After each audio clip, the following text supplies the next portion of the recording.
My dear brothers and sisters in Jesus Christ, as I share with you a commentary on these biblical readings, I place before you an incident which took place in India and which most of you have observed, I also have observed. Day before yesterday, what happened? A man, 22 years old, stabbed a girl, 20 years old, stabbed a girl 22 times.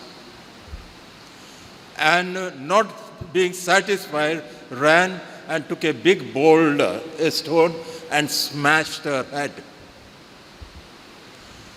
And when all this was taking place, there were a number of people standing around, but did not come to the assistance of the girl, though she was crying till she died.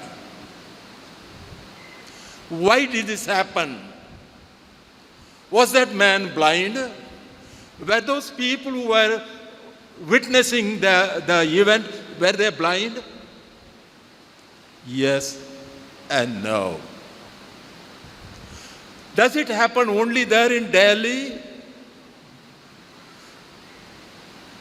Do not similar things happen in our families? Does it not happen when we cannot dialogue with a person, becomes irrational, erratic, passionate? You cannot talk anymore. Why such things happen in our life? This is a question I place before you in the context of the gospel text of today. Keeping that in mind, let's go to the first reading of today, taken from the book of Sirach. The author praises the nature, its glory, its orderliness, which is beyond all our comprehension. We know it, we admire it. Can we understand the astral plane, the order of sky and the planets and other bodies? Can we understand the cosmic nature with all its implications? We cannot. We cannot understand even a blade of grass. If this mute nature is so wonderful, so beautiful, beyond our comprehension, how many hundreds and thousands of times is the beauty of human person? Am I exaggerating? Does not science prove it? See the beauty of human intellect, human heart, human will, human love, mother's love for the child, husband's love for his husband, wife. How much more beautiful is this? But in spite of all this, grossing sub-bestial things happen to take place in our life. Does it happen only the third and the fourth person in the streets? Does it not happen in our life? In our families? In our conversation? In our arguments?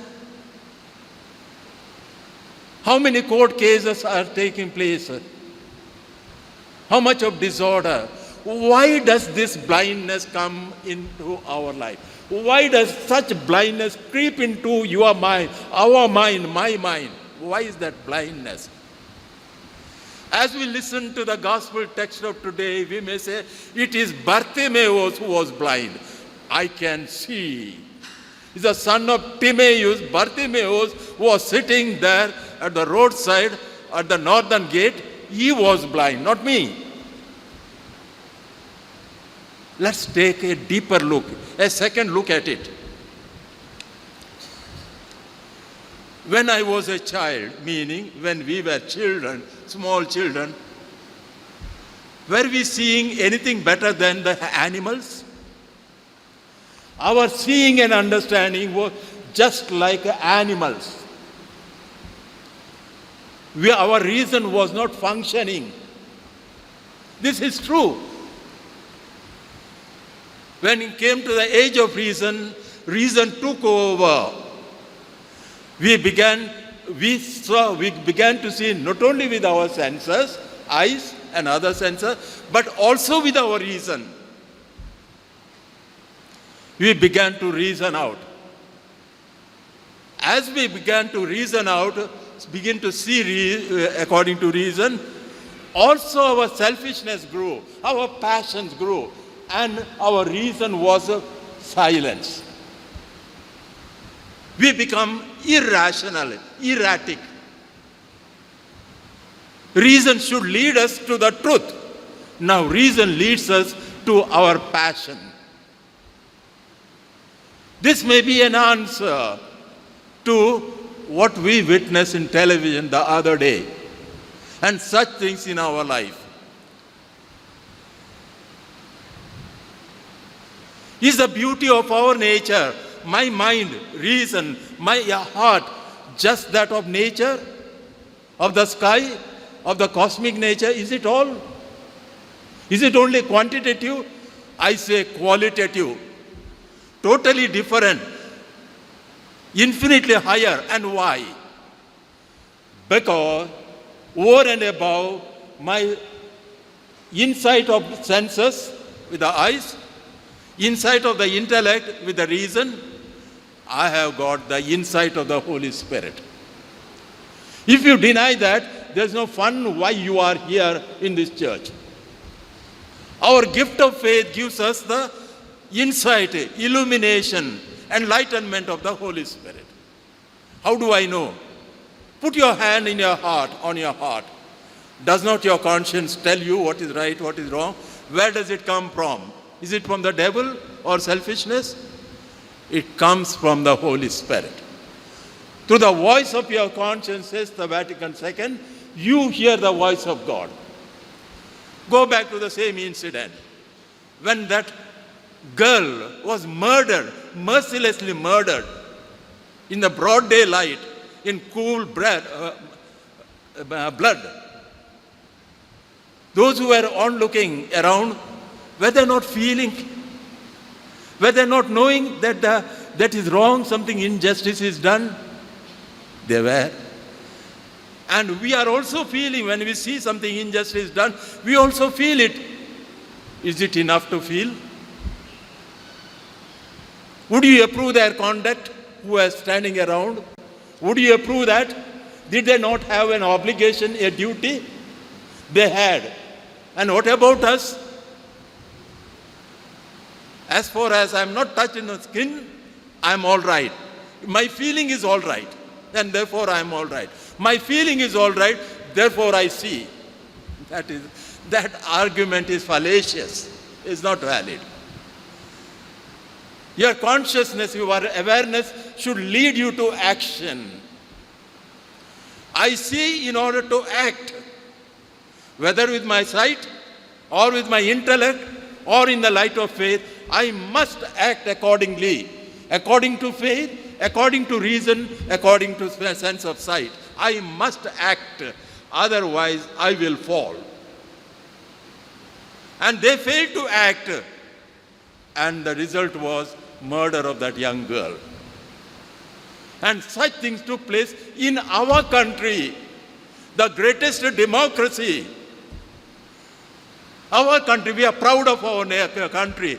That takes place in our country. And that's the one incident. So many incidents are taking place. Come back to the gospel. Jesus was going from Galilee to Jerusalem. Perhaps he was on his last journey. And we don't know what was transpiring in his mind. And he took a route of Samaria. From Samaria to Jerusalem, something like 15 miles. Samaria was a rich place, good place, and there was religious consciousness there. And as he was going, his disciples also followed him. And that was a custom of the time. When a rabbi took on a journey, his followers followed him, listened to him. At that time, there were no lecture hall. There was no electronic means of communication. Just followed him and listened to him. Drew his wisdom from his talk. And at that time, there comes a voice. A blind man called Bartimaeus. He was blind, sitting on the roadside. He hears some sound, some strange sound, and they say, Jesus. Well, this is the chance, he thinks. This is the chance. I must act now, or else I shall die blind. A Holy Spirit tells you, gives you, shows you the truth at that given moment. If you fail to act at that given moment, you have lost it. They have lost that occasion, and the result is death of that young girl. And this blind man Bartimaeus calls at the top of his voice, Jesus, Son of David. And his cry was a disturbance for others because they could not hear Jesus. Master was speaking, they wanted to listen to him and they could not hear, and they tried to silence him, but he calls all the more. And if those people who witnessed the death of that young girl were to intervene, perhaps they thought they would be in danger. Yes, they would lose something. We are selfish. Even in our families, we are selfish. We are unable to think and look and search the goodness of others, happiness of others. We are selfish, rooted in selfishness. And then he cried all the more, Jesus, Son of David. And Jesus turns and says, call him. And they come and tell him, get up, Master is calling you. He had a clock on his body. It was a hindrance for him to run. He throws it away and runs to the Master. And Jesus asks him, what do you want me to do? You know the rest of the text, you have heard it. Now let us analyze his attitude so that we learn a lesson from that blind man, blind beggar. We learn something from a blind beggar. He was aware that he was blind. I say, repeat again, he was aware that he was blind. The difference is that he was aware that he was blind. We are not aware that we are blind. Because we see with our eyes, or we reason out, maybe selfish reason, and therefore we are the wisest people. He was aware that he was blind, and I am not aware that I am blind. I cannot see the reason of another person, goodness of another person. True. Second, he could see his weakness, that he was blind. One, that Jesus could heal him. Do we see that way? Our prayers are certain formulae of prayer. We from our heart are not able to pray. Are we able to keep silent and pray to God? When you speak to your wife, do you carry a book and read out to your wife? Or to your husband? Or your children or parents? If to human relationship you don't need a book, do you need a booklet or a certain formula of prayer all the time when you pray? Can you not speak to the owner of your heart, master of your heart, namely God, in silent prayer? Are we able to pray in silence? See the Buddhists, how they pray in silence. How much of silence is there in our practice of religion? Practically nothing. Our practice of religion is a empty gong. Noise and noise and noise. Louder the noise, better is the preaching. Better is the religion. Don't we think that way? We have to know our limitation, that we are blind, that we are not able to pray, and learn from that beggar to address Jesus. Jesus, Son of David. And Jesus says, what do you want? All the more deepening his self-consciousness. let me recover my sight. Jesus will say, what do you want? And we'll say, Lord, let me see as your Spirit sees. Lord, from dawn to dusk, every day of my life, give me your eyes, or make my eyes your eyes, that I may see with your eyes. I may come in contact with the truth that you see, not I see. Are we able to do that? And how wonderful will be our life.